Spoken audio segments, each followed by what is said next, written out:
각 분야의 전문가를 모시고 생활 속의 유용한 정보를 알아보는 애틀랜타 생활정보 시간입니다. 오늘 의료편에 또 변함없이 강창석 내과의 강창석 박사님 이 자리에 함께 해주셨습니다.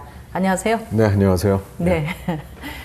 겨울이 이제 다 지나고 봄이 온다라고 생각하는데 이 애틀랜타 날씨는 워낙 뭐 업앤다운이 심하고 종잡을 수가 없어서 아직은 그렇게 마음을 놓을 수 있는 때는 아닌 것 같습니다. 그렇죠. 예. 원래 입춘이 사실 2월에 있고 지났습니다. 예. 그럼에도 불구하고 원래 2월에 장독 깨진다. 뭐 이런 네. 속담이 있거든요.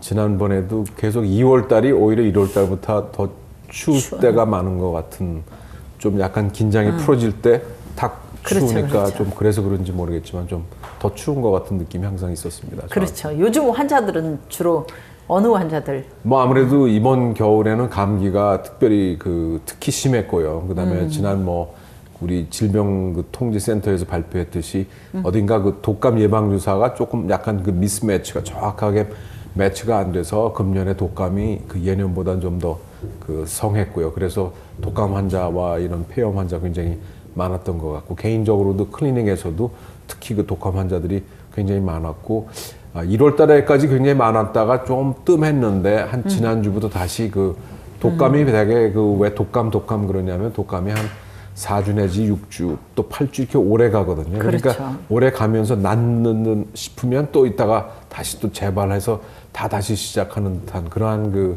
느낌을 주는 것들이 독감이기 때문에 최근에 다시 이렇게 조금 감기 환자가 다시 좀 생기는 그런 추세인 것 같아요. 지난주에. 네. 저도 개인적으로 좀 다시 감기가 조금 들렸습니다. 지금. 네네. 아이고, 뭐, 이거 오늘 주제가 꼭 독감이나 감기 같이 내용 설명이 좀 너무 상세해서 오늘 주제가 갑상선이잖아요. 네네. 갑상선에 항진 갑상선 뭐 이런 아니면 저하되는 네. 갑상선 저하 뭐 이런 두 종류로 이야기를 하는데 네. 어떻게 그게 다르고 또 갑상선이 왜 오는지. 네, 그렇죠. 이 갑상선은 어떻게 보면 굉장히 흥미로운 병이라고 생각되고요. 그러니까 갑상선의 위치부터 얘기하면 우리 바로 목, 여기 좀 넥타이 매는 그 부분에 이렇게 나비 모양으로 이렇게 앉아 있는 그런 갑상선 우리 목에 있는데, 흔히들 어떤 때는 이제 갑상선이 이렇게 부은 것이 이게 눈에 보일 정도로 이렇게 이렇게 튀어나왔잖아요. 예, 뚜렷한 분들이 있지만 어떤 분들은, 대부분의 또 많은 환자들은 전혀 갑상선이 전혀 그런 거 없이도 지금 말씀하신 것처럼 항진증 혹은 저하증이 생기는데, 항진증은 제일 흔한 아주 굉장히 대조가 되는데, 갑상선 항진증 그러면 제일 먼저 아주 흔한 것은 뭐냐면 이제 더위를 못 참고요. 몸이 뜨거우니까, 몸 자체가 뜨거우니까 더위를 못 참고 굉장히 액티브해지면서 어떻게 보면 하이퍼라고 그러죠. 활동이 이렇게 되면서 대변도 막 두 번, 세 번 보고요. 그 다음에는 체중이 줄고, 그 다음에는 이 심장박동도 좀 늘어나고요. 그럼 어딘가 괜히 신경질적이면서 불안하죠, 이렇게 불안하고, 그 다음에는 이렇게 경련이, 트레머가 일어나고, 이제 그러한 계통으로 가는 것들이 항진증이죠. 그러니까 어떤 분들은 덥지 않고 막 그냥 아무리 추운 데 가도 이렇게 어떻게 보면 여성분들이 핫플러시라고 그러잖아요. 폐경에 네. 들었을 때 핫플러시가 오면서 덥다 그러고 이제 땀 흘리고 체중은 좀 이상하고 그다음에 심장이 뛰는 것 같은 그러한 비슷한 느낌의 어떤 증상이 갑상선 항진증에 있다고 보여집니다. 이게 말하자면 되게 비슷하게 해서, 그러니까 여성분들한테 또한 그런 것들이 자주 있기 때문에 혼동이 될 수도 있겠다 하는 그런 병이 이제 갑상선 항진증이 되겠고요. 네. 그와 반대로 이제 갑상선 저하증은 어딘가 모르게 추위를 많이 타고요, 그리고 이게 붓는 듯하고, 그 다음에 월경불순으로 굉장히 양이 많아지거나, 그 다음에는 우울하면서 이렇게 여러 가지로 이렇게 디프레션이 오는 것 같고, 그 다음에는 심장 박동도 어떻게 느려질 수 있고, 조인트도 아프다 그러면서 이제 이게 전반적으로 이게 다운되는 듯한 그런 것들이 이 갑상선 저하증의 아주 전형적인 증상이라고 말씀드릴 수가 있겠습니다. 보통 이제 암 이러면은 대부분 좀 이렇게 아주 상당히 네거티브한 그래서 뭐 요즘은 워낙 이제 과학적으로 기술도 발달하고 의료의 여러 시스템들이 뭐 워낙 뛰어나니까 뭐 이제 진단에서 암이 나와도 그렇게 막 절망적이지는 않잖아요. 예전에는 네. 사실 뭐 진단을 받아서 암이다라고 하면 거의 뭐 사형선고다 이렇게 받아들였는데 요즘은 그렇게 생각하는 분들이 별로 없을 정도로 이제 혁신적인 그런 의료 기술이 많이 발달했는데요. 어쨌든 그 다른 질병에 비해서 갑상선 암 이러면 참 평생을 그냥 가지고 가는 암, 이렇게 수명을 단축하는 그런 암하고는 조금 다르잖아요. 네, 그렇습니다. 그래서 네. 사실은 그 지난 한 10년 동안 한국에는 그 검진 센터가 많이 생기고 건강 검진이 굉장히 많이 하면서 사실은 그 건강 검진 프로그램 속에 이런 그 갑상선 물론 그 피로 갑상선 검사도 하고 그다음에는 그 초음파로 갑상선 검사를 스캐닝하면서 굉장히 그 갑상선 암 환자가 굉장히 많이 몇 배, 3, 4배 이렇게 굉장히 급속도로 늘었습니다. 그래서 그것은 그 자체가 그 갑상선 환자가 더 많이 생겼다라는 표현보다는 진단이 훨씬 더 많이 네, 생겼다 생겨요. 이렇게 할 수 있겠고요. 그다음에 말씀하신 것처럼 이 갑상선 이제 암으로 지금 이제 왔는데 갑상선 암 환자는 사실은 굉장히 그 전반적으로 한 95% 이상의 환자들이 그 죽지 않고 치사율이 굉장히 낮기 때문에 이렇게 같이 가는 듯한 그런 그 전형을 보이죠. 그래서 그 갑상선 암 환자들은 대부분의 환자들이 그걸로 이렇게 치사율이 높지 않기 때문에 그냥 그 삶과 같이 하는 그러한 그 느낌을 주고 사실이 또 그렇고요. 그러니까 네. 갑상선 암 환자들은 대부분 그래서 최근에 너무나 많은 그 갑상선 환자가 암 환자가 많고 수술하고 이제 이렇게 되니까 아마 한국에서 이제 그 암학회에서 최근에 그 권고한 사항은 뭐냐면 특별한 증상이 없으면 암이라고 여기지 말고.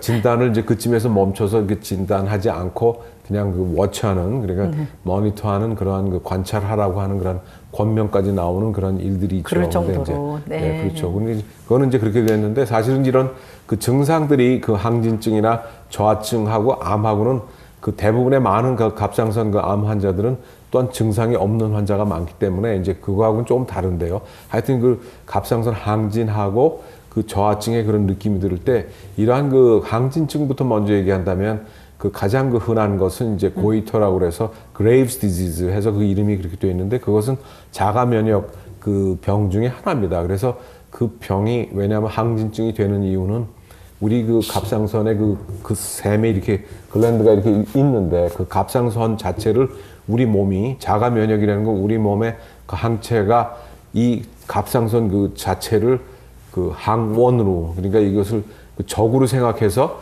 그 항체가 가서 공격을 해가지고 어택을 함으로써 갑상선 그 호르몬이 많이 분비되는 그러한 그 아주 묘한 병이죠. 그래서 갑상선 자가 면역 병 중에 하나인데 그렇게 함으로 인해서 갑상선 호르몬이 많이 분비되는 그런 것으로 인해서 이제 그 갑상선 그 항진증이 오는 것이 이제 가장 흔하고 그 갑상선 항진증에서는 또 이제 그런 그레이브디스에서 항진되면서 또 이렇게 눈 뒤에 있는 조직에도 그 어떤 그 항원들이 이렇게 있다고 그 돼가서 항체 가서 공격함으로써 눈 뒤에 있는 우리 그 몸의 그 조직이 거기가 부풀고 그 염증의 증세가 나면서 눈알이 이렇게 앞으로 튀어나오는 그러한 그 전형적인 그 그레이브스 네. 디지즈의 그 증세가 그 갑상선 항체 그 항진증 환자 중에는 눈이 이렇게 앞으로 나오는 듯한 네, 그런 네. 환자들을 보게 되죠. 이제 그런 것들이 우리가 그레이브스 디지즈라고 그러는데요.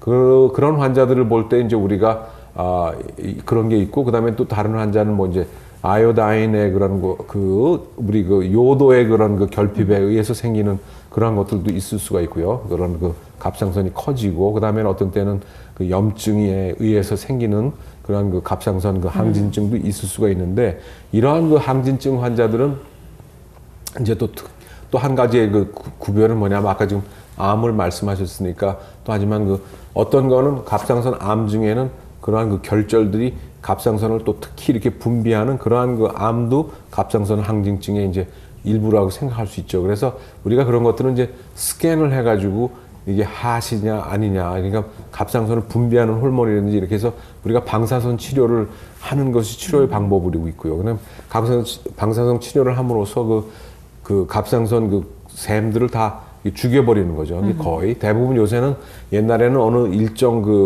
뭐 100%가 이렇다 그러면 한 60, 70%를 죽임으로써 나머지가 그 갑상선 호르몬을 분비하게 이제 그렇게 하는데 대부분의 경우에는 거의 대부분을 죽이고 그냥 갑상선 호르몬을 대체하면서 매일 먹는 것이 차라리 편하기 때문에 되게 이제 그렇게 하고요. 어떤 때는 이제 아예 그냥 수술을 해서 갑상선을 완전히 제거하고 방사선 치료가 아니라 그냥 수술로 제거한 다음에 이제 그 갑상선 대체 갑상 호르몬을 그냥 하루에 하나씩 먹으면 되니까 이제 그렇게 치료하는 그렇게 가는 방법이 이제 있죠. 항진증에서는. 네. 그 갑상선 아까 뭐 말씀하셨지만 그레이브스 디지즈라고 하는 보통 우리가 어렸을 때 갑상선 걸린 친구들 이렇게 보면 눈이 유난히 네. 이렇게 튀어나온 정말 그렇죠. 그레이프 포도알처럼 네. 나온 그런 증상이라든지 아니면 목이 이렇게 유난히 튀어나왔는데 이제 그러면은 이제 수술한 친구들을 본 기억이 있거든요. 그러면 예전에는 우리 뭐 보통 그 장티무스 주사인가요? 그걸 불주사라고 하면서 네. 흉터가 크게 남아서 옛날 분들 이 왼쪽 팔 위에 보면 정말 이렇게 인두를 지져놓은 것처럼 네 그거 표시 없는 사람들이 거의 없고 뭐 그 뒤로는 이제 조그맣게 놓다가 뭐 지금은 이제 발바닥에다가 이렇게 놓을 정도로 거의 표 안 나게 하는데 갑상선 그 수술이 옛날에 보면은 꼭 이 밑에 이 목 중앙에 그래서 여성분들은 그걸 이제 나중에 흉터 자국이 흉하니까 그야말로 어떤 목걸이 큰 그걸로 이렇게 커버를 한다든지 뭐 이런 게 있거든요. 네. 요즘은 이제 수술 방법이 많이 달라졌죠. 뭐 수술 방법이 많이 달라져가지고 이렇게 째는 그 사이즈가 굉장히 조그맣고 그러면서 이제 테크닉이 발달돼가지고 옛날처럼 이렇게 크게 이렇게 수술을 안 하고 조그맣게 하기 때문에 옛날에 그었죠 거의. 그래서 옛날에는 왜 그랬는지 모르겠는데 하여튼 조금 이제 그런 미용에 대한 그런 생각이 점점 많아지니까 아무래도 요새는 굉장히 그 사이즈도 굉장히 작고 심지어는 이제 어떤 이제 한국 같은 경우에서도 그 스킬이 기술이 늘어나면서 거의 뭐 출혈도 없이 이렇게 한다는 그런 얘기도 제가 들었습니다. 근데 이제 그 갑상 수술을 이제 그렇게 하면은 옛날과 달리 정말로 많이 이렇게 보면 거의 수술 자국이 보이지 않을 정도의 그런 많이 기술이 진보된 거로 보입니다. 네. 이 갑상선이 그러면 성별 비율로 따져서 뭐 남자가 많은지 여자가 많은지 아무래도 여자가 많고요. 연령대는 어떤가요? 40대에서 한 60대 사이가 가장 많다고 보여집니다. 네. 그리고 가족력도 좀 있다고 보고요. 그러니까 가족 중에 이제 갑상선 그런 환자가 있으면 이제 그 갑상선을 앓을 확률이 좀 더 높은 그런 게 있고요. 그래서 이제 그다음에 이제 저하증에서는 아까 항진증과 마찬가지로 이제 저하증에서도 거기서도 이제 또 하나는 뭐냐면 하시모토 디지즈라고 그래서 결국은 아까 그레이브스 디지즈 반대로 이것도 자가 면역의 병으로 이제 항원이 이렇게 우리 갑상선이 항원으로 인식되어서 항체가 공격해서 갑상선을 이제 공격해갖고 더 이상 그러니까 갑상선이 다 망가짐으로 해서 이번에는 이제 더 갑상선 호르몬을 만들지 못하는 경우가 돼가지고 이제 저하증이 되는 그런 게 하시모토 병인데 이제 그렇게 될 수도 있고요. 어떤 때는 우리가 어떤 약, 옛날에는 참 리튬이라는 얘기를 조울증에 많이 썼는데 이제 그런 약 때문에도 저하증이 생길 수가 있고요. 그 다음에는 이제 뭐 어떤 암으로 이렇게 그게 크게 자라가지고도 그렇게 될 수도 있겠고. 그러니까 여러 가지 이런 혹은 이제 방사선 치료를 받아가지고 그럴 수도 있겠고 가장 흔한 갑상선 저하증의 하나는 또 역시 아까 얘기한 항진증 때문에 수술한 환자들이 저하증이 되는 거니까 이제 그래서 오는 갑상선 저하증도 이제 그것도 하나에 많은데 이러한 경우에는 이제 특징적으로 갑상선 저하증 환자의 하나의 특징으로 아까 말씀드린 뭐 우울증이라든지 뭐 추위를 잘 탄다든지 뭐 조인트가 관절이 뭐 아프고 붓고 이제 그러한 그다음에 월경의 불순으로 인해서 이제 그런 양이 많아지거나 이제 그러한 것들이 이제 갑상선 저하증에 많이 있는데 또 하나의 특징은 콜레스테롤이 나쁜 콜레스테롤이 올라갑니다. 갑상선 저하증에서는 그래서 이제 그런 것도 좀 특이한 사항으로 볼 수가 있죠. 이제 갑상선 저하증에 그래서 이제 갑상선 저하증이 이렇게 있으면 우리가 피검사로 되게 이제 저하증은 우리가 알 수가 있고요.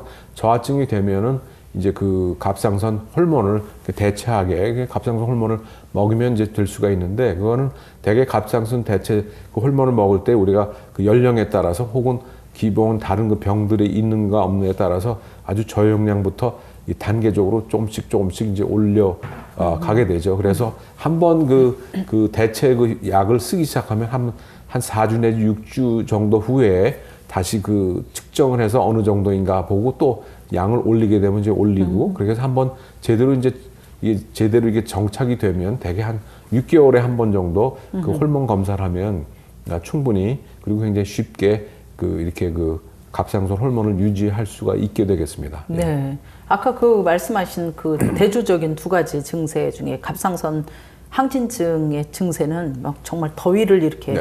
이기지 못해서 여성들 주로 이제 임신 좀 만삭 정도 되면 막 네. 가벼운 옷만 입어도 막 덥다고 막 네. 이러고 또 아까 말씀하셨듯이 이제 폐경기 여성들에게 주로 또 그 이제 네. 안면 홍조 뭐 더불어서 막 더위를 타거든요. 근데 항진증도 갑상선 항진 증세도 이제 좀 그럴 수가 그런 있죠. 쪽이 네. 강하고. 근데 이제 저하증은 정반대잖아요. 네.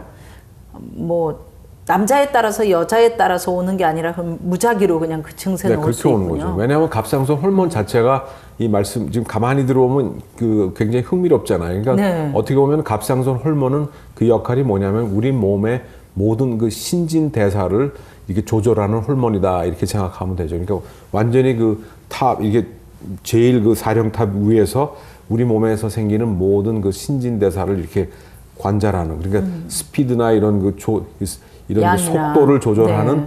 그러한 호르몬이기 때문에 그것이 이제 저하되면 그 신진대사의 그 속도가 이제 느려지는 거죠.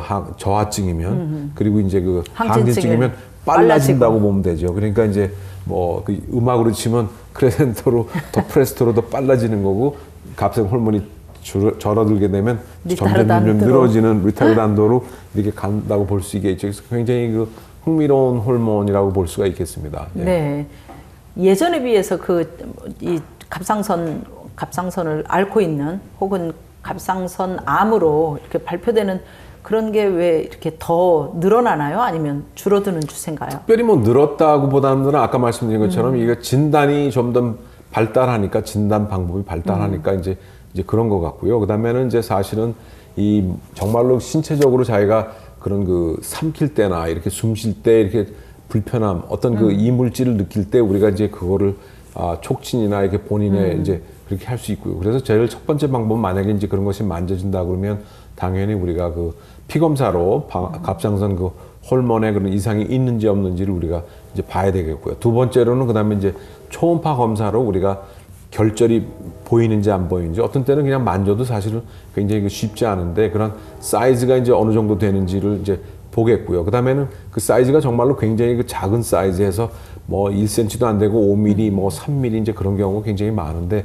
굉장히 작은 경우에는 우리가 그냥 있으면서 6개월이고 얹어 있다가 다시 한번 그 초음파 검사를 한번 반복해보는 그러한 것들이 굉장히 그 제일 그 1차적인 방법이 되겠고요. 그 다음에는 이제 그것이 여러 개로 복수로 여러 종류의 그 여러 개의 그 어떤 결절이 보였을 때 그러면서 이 모든 암은 일반적으로 이 고정되고 그다음에 이렇게 움직이지 않고 표면이 이렇게 불규칙한 그러면서 어디에 이렇게 붙어 있는 듯한 그리고 그 사이즈가 자꾸만 빨리 자라는 듯한 그런 것들이 일반적으로 우리가 볼 때 그 암이 이제 그렇게 보이거든요. 그러니까 어느 위치에 어떤 그 몸의 부위에 어떤 뭐가 만져진다고 그랬을 때 그것이 굉장히 그 표면이 매끈하고 이렇게 잘 이렇게 움직이고 쉽게 움직일 수 있고 그런 그 경계가 굉장히 뚜렷하면서 이렇게 말랑말랑하고 경계가 이렇게 뚜렷하면 대개 그것은 악성이 아니라 양성일 경우가 많거든요. 일반적으로. 그러니까 네. 목에서 뭐가 만져질 때도 물론 많은 임파선이 있고 이러기 때문에 혼동이 되게 많은데 이제 갑상선의 결절일 경우에도 정말로 뭐가 만져질 때 그것이 말랑말랑하고 어떻게 보면 이렇게 움직여서 어떤 때는 만져지기도 하고 안 만져지기도 하고 뭐 있는 것 같기도 하고 없는 것 같기도 하고 표면이 굉장히 그 스무드하게 이렇게 느껴지는 경우에는 되게 양성일 경우가 흔하죠. 그러나 이제 뭐 그거 갖고 얘기할 수는 없지만 이제 그렇게 뭐가 만져지면 이제 초음파 검사를 한번 하게 되겠고요.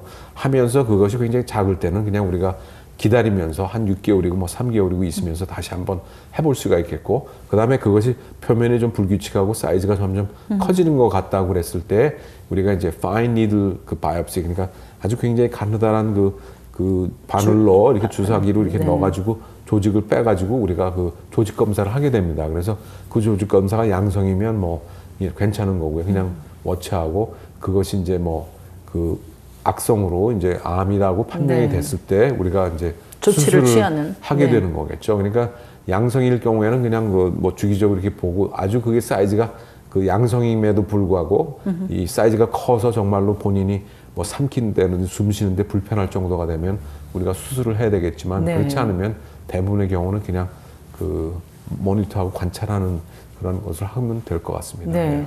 뭐 의사 선생님들의 그 소견이나 견해는 늘 심각해지면 일단 메스 잡고 수술 들어가는 게 가장 깨끗하다라고 이야기하는데, 사실 이렇게 겁나고 특별히 이제 여성들이 뭐 남자분들도 그렇겠지만 멀쩡한 살에다가 칼 댄다 그러잖아요. 네. 그런 것 자체가 이제 너무 혐오스럽고 또 겁도 나고 네. 이럴 경우에, 그리고 이제 갑상선 그 증세가 오죽해야 너무 세밀하게 이제 요즘은 의료기구들이 발달하니까 안 잡아내도 차라리 모르면 병이 아닌데 그쵸. 알게 돼서 괜히 심적으로 이제 무거워지고 그로 인해서 오히려 디프레스 될 만한 그런 경향들을 이렇게 갖고 있는데, 한 가지 이제 여쭤보고 싶은 것은, 그러면 이런 수술이나 꼭 약물이 아니더라도 아까 말씀하셨듯이 그 가벼운 증상, 그냥 지켜봐도 와치해도 될 만한 그런 증상들을 가지시는 환자분들이 평상시 생활 습관을 좀 어떻게 이렇게 준수하거나 규칙적인 어떤 생활 습관이 필요한 것들은 없나요? 그런 건 특별히 없을 것 같습니다. 특별히 이제 특히 뭐 요도 결핍증일 경우에는 이제 그럴 때 우리가 그 어떤 그 갑상선 저하증과 이런 어떤 이 결절이 그런 커지거나 이제 그럴 수는 있는데, 그럴 수는 있고, 그 다음에는 이제 갑상선 저하증 환자들은 갑상선이 저하돼서 분비가 안 되기 때문에 그것 때문에 자꾸만 이제 갑상선을 분비하는 TSH라는 그런 호르몬이 자꾸만 갑상선을 분비하도록 자극을 하니까 그러면서 갑상선이 이제 커질 수도 있고 이제 그런 거는 있지만, 전반적으로 특별히 우리가 할 수 있는 그런 건 없고, 요도나 이런 것이 특별히 결핍되는 것은 현대에서는 다 식생활을 잘하기 때문에 이제 그런 특별히 영양소에 특별히 요도나 이런 것들이 뭐 모자라서 그런 갑상선이 문제가 되는 그러한 시대는 지난 것 같습니다. 그리고 조금 전에 좋은 말씀을 하셨는데, 이 갑상선의 그런 결절이나 이런 그 어떤 그 종양에 관한 그런 관한하는 정말로 우리가 조금 더 이렇게 한 스텝 뒤로 이렇게 숨을 고르시고 이렇게 천천히 접근하셔도 되는 그러한 병이라고 생각됩니다. 그래서 네. 이제 그런 결절이 보입니다. 뭐 이랬을 때 너무 놀라시지 말고 숨을 한번 고르시고 이렇게 한 박자를 이렇게 템포를 늦게 가면서 그 주치의와 상담하면서 조금 천천히 움직이셔도 되지 않나 하는 그런 생각을 가지게 되는 그러한 병이라고 네. 생각됩니다. 병인데도 네. 제가 지금 마지막 설명 들으면서 병이 달가울 일은 없잖아요. 어떤 그렇죠. 거든. 네. 그럼에도 불구하고 갑상선은 그나마 좀 결절일 경우에는 한 박자 늦춰서 가셔도 되지 네, 않나 네. 하는 그런 생각을 갖습니다. 좀 예. 이런 말이 여기에 전혀 어울릴지는 모르겠는데 효자병 비슷한 네. 오늘 그 생활 속에 유용한 정보를 알아보는 생활정보 시간에 의료편 또 강창석 박사님과 함께했던 유익한 시간이었습니다. 저희는 다음 주 이 시간 다시 찾아뵙도록 하겠습니다. 시청해주신 시청자 여러분 고맙습니다. 오늘 나와주셔서 감사합니다. 네.